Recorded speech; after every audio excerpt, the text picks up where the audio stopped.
Welcome to my throne of history.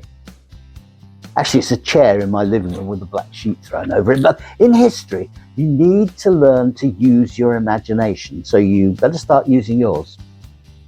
From this throne, imagination, come on. From this throne, I'm going to take you on a journey of 10,000 years in 23 weeks. Crash helmet and full harness 5-point seatbelt probably required. We're going to go from 8000 BC until yesterday.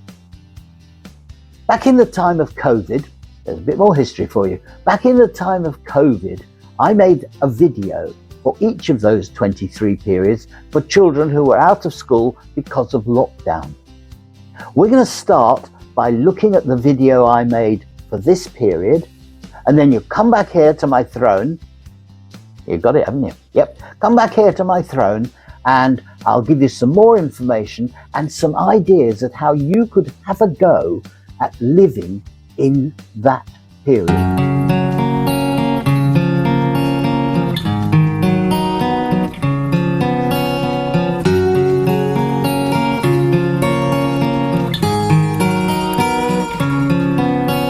Try to remember. Back again, and this time we're looking at a period of history from 1701 to 1800, and one of the things you can remember is that for 86 of those 100 years we were ruled by just 3 kings, and they were all called George. So with the skill of a wordsmith, this period is known as the Georgians. It wasn't completely the Georgians because it started off with William on the throne, but he died in 1702. He was succeeded by Anne, who died in 1714. Now, quite a lot of the queens during this time, Mary Tudor, Elizabeth Tudor, and also Anne, died without having any children. So they had to have an act of settlement to settle who was going to be the next monarch. They decided, for various reasons that you can read about on the website, a lady called Sophia, who was the electress or ruler of Hanover. Unfortunately, the month before Anne died, Sophia, who was aged 83, also died. She was out in a thunderstorm and she was running to get shelter, and she had a heart attack and died. Moral of the story being that when you're 83 years old, it's far better just to get soaking wet and take a risk. Don't run. Anyway, what it meant was that her son George became king, and he became George I. He was followed a bit later by George II, and he was followed by George. I'm not going to bother to tell you. So what can you look out for in this period? Well, the first thing is you can look out for the fact that Parliament was getting more powerful, and we had what was essentially the very first first minister, and his name was Robert Walpole.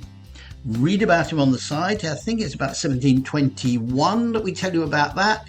We tell you stories about highwaymen, about Dick Turpin, perhaps the most famous highwayman. We also have a couple of rebellions by people who tried to put James, if you remember him from the end of the last period, the reason why we asked William and Mary to come and reign, James back on the throne, or his son back on the throne. Those rebellions took place in 1715 and 1745.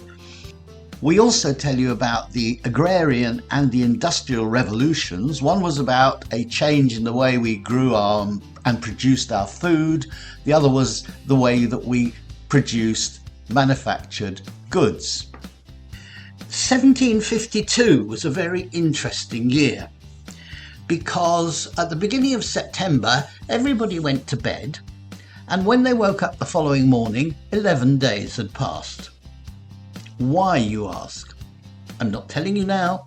On the website you can find out. Then there's some more about wars that went on. One of them involving a certain gentleman's ear. Yes, really, go and have a look. And we also got a big bit about canals, because now trade was happening and things had to move around the country. So the quickest way to do it, I mean, you could try putting in a horse and cart. But basically a horse pulling a cart can't travel as much, can't carry as much as a horse pulling a large barge. But the barge needed water, and so men built canals. The canals were originally called navigations, and therefore the men who built them were known as navvies. George II died in 1760. We also look in this period at possibly England's greatest explorer, Captain James Cook, who discovered many new lands. We have a bit about George III's first period of illness, and we finish this period rather appropriately in 1796 with a little story about the very first vaccination. So that takes care of all the events on the timeline. There's much to see in Owlbut's hoots. As usual, he's got them under homes, clothes, food, daily life and culture. And our story, which we want you to do an illustration for, don't forget that, concerns Robert Walpole, the first Prime Minister. Okay, I'll be back next week. We'll be down to 50 years next week because so many things are happening, and it is actually the period that is the end of the Georgians. There's still one more to come, but after that it changes. I'll see you then. Bye. So began the Georgian period. Quite a lot of things happened. There was something called the South Sea Bubble. Read about it. Isaac Newton, the man who discovered gravity when an apple didn't fall on his head, he saw an apple fall. Unfortunately, he didn't see a bubble burst, and he lost an awful lot of money in what was essentially a bit of a scam. You think scams are new? Oh no. South Sea Bubble scammed hundreds, thousands of people, intelligent people, MPs, and of course Isaac Newton. So that's something to look at. And in 1752, everybody managed to live for 11 days by going to bed one night and waking up the next morning. I'd go and have a look at that because that sounds weird. There's some strange things about that as well, because I don't know what happens to star signs in that period, but we won't worry about that. We'll go on with other things. And of course, another famous explorer, James Cook. Less involved in the slave trade, but discovered a lot of places. Australia, New Zealand were down to him. Otherwise we wouldn't have had the ashes. So thank you, James Cook. We're going to do a bit more cooking. We haven't really done any for a few centuries. And what we're going to do is we're going to cook something called gruel, which the peasants would have eaten just as it was. And I can tell you, after I cooked it, I tried it. Didn't go a bundle on it. But gruel with extra bits added was also quite popular amongst the wealthy. Perhaps I should have tried that. Have a look at the video. Hello again, and we're back with another Have a Go. This time it's to do with the time of the Georgians, 1701 to 1800. Now, if you know the story of Oliver Twist, written by Charles Dickens, you will know that at one stage, when he's in the workhouse, Oliver Twist goes up and asks for some more food. The food he was asking for was actually called gruel. And what we're going to do rhymes with cruel. Yes, it does. And also rhymes with fuel. Yes, very good. Are we into rhyming mood today? Good. So he asked for gruel, and that was a food that was served in the poorhouse, in the workhouses, but interestingly enough, it was also served at meals for the wealthy. The difference being that, by the way, are we going to be wealthy or poor? Poor. So we're just making water gruel. But the wealthy, and I wrote this down because I thought I might forget it, with their gruel, they would have had possibly a wine sauce, some buttered toast, currants, raisins, sugar, an outer layer covering it, possibly nutmeg, all sort of spices and things that had been brought into the country, in some cases fairly recently. So, although Oliver Twist asked for some more rather plain gruel, that gruel was also being eaten in the better off families, but with a lot of trimmings. It's a bit like, you know, us having a slice of bread, whereas the wealthy will have a slice of bread with butter and caviar and everything else on it. Still a slice of bread if you look at it. That wasn't very good, I do apologise. Best analogy I could think of. What's an analogy? It's a sort of a comparison. So I was trying to compare it to another thing. Don't. Right. Okay, so we're going to go and make gruel now, and we'll see you next week for the end of the Victorians. I thought you were going to wave goodbye then. Which end? Yes. It's not the end of the Victorians anyway, you're putting me off. The end of the Georgians. Bye. So here we go, making gruel. First thing you do is add a pint of water, or 450 millilitres, to a saucepan. Then you put in 25 grams of oatmeal.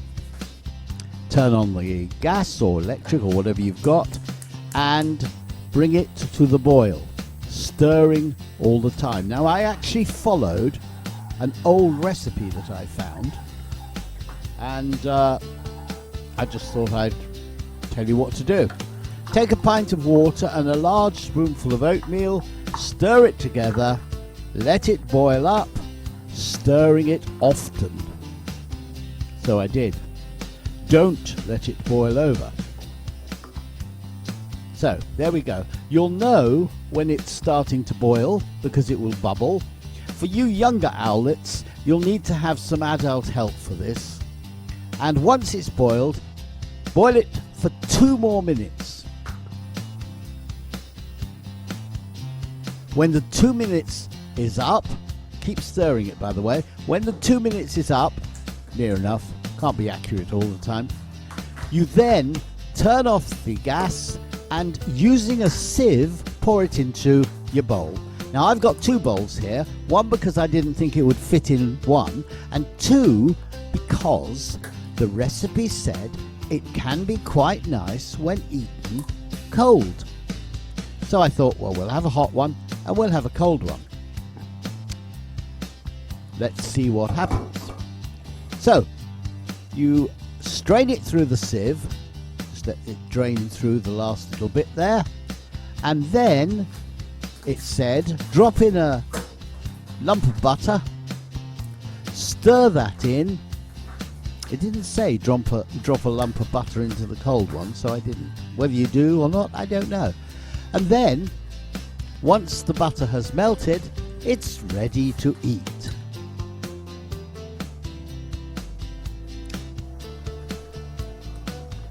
And the verdict is, oh. No more, sir. No. And there's the cold one. Whether it's nice or not, I don't know. It looked to me as though it's just gone a bit lumpy and it's got a skin on it. See you next week. So we'll see you except. Okay, let's test your knowledge of history of this period. Okay, I have been reading the website. Good, good. Who was the first Prime Minister? Oh, that's easy. It's Robert Walpole. And what did he do? Well, he sorted out the bubble that had burst in the South Seas. Yeah, okay. I assume he just waited till the wind was a southerly and then blew some more their way. Right, and continuing our look at history, when he formed his government, how many people do you think he had in his cabinet? 1 or 2, I suppose, unless he had a very large cabinet, you know, a bit like a walk-in wardrobe.